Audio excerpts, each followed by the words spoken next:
குழந்தைகளா, மக்கும் குப்பை மக்காத குப்பைகளை எப்படி தரம் பிரிக்கணும் அப்படின்னு டீச்சர் இன்னைக்கு உங்களுக்கு சொல்லி தந்தேன். அப்படிதானே?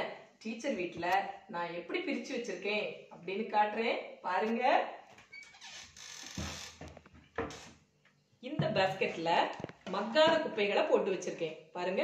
இந்த வேஸ்ட் டப்பா, மசாலா பொடி எல்லாம் வாங்கின இந்த கவர், அப்புறம் ஸ்வீட் பாக்ஸ், பால் கவர், பிஸ்கட் கவர் எல்லாமே மக்காத குப்பைகள்.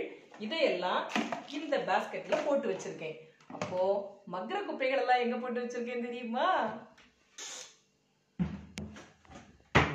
தனியா இதுல சேர்த்து வச்சிருக்கேன். இதோ வெங்காயத்தோல், முட்டைத்தோல், அப்புறம் இந்த பேப்பர் இதெல்லாம் இங்க இருக்குது. இத நான் என்ன பண்ண போறேன் தெரியுமா? உரமா தயாரிக்க போறேன். உரம் தயாரிக்கிறத உங்களுக்கு நான் காட்டணும்னா எங்க வீட்டு மாடி தோட்டத்துக்கு போகணும். போகலாமா? சரி, அதுக்கு முன்னாடி இன்னொன்னு, மக்காத குப்பைகளை என்ன பண்ணுவேன்? துப்புரவு தொழிலாளி வருவாங்கல்ல, அவங்க கிட்ட தினமும் எடுத்து கொடுத்துருவேன். இப்ப நாம உரம் எப்படி தயாரிக்கிறதுன்னு மேல போய் பார்க்கலாமா? வாங்க என் கூட மாடி தோட்டத்தை பார்க்க போகலாம். மாடிக்கு வந்தாச்சு. இந்த மக்கும் குப்பைகளை டீச்சர் எங்க போட்டு வச்சிருக்கேன்னு காட்டுறேன் பாருங்க. இதோ இங்கதான் சேர்த்து வச்சிருக்கேன். இன்னைக்கு உள்ள குப்பைகளையும் இங்க போட்டாச்சு.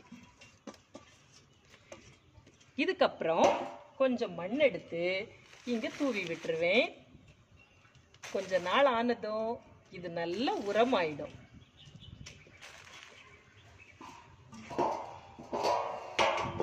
இப்படி மூடி வச்சிருவேன். இந்த மக்கும் குப்பைகள் உரமானதும் டீச்சர் என்ன பண்ணுவேன் தெரியுமா?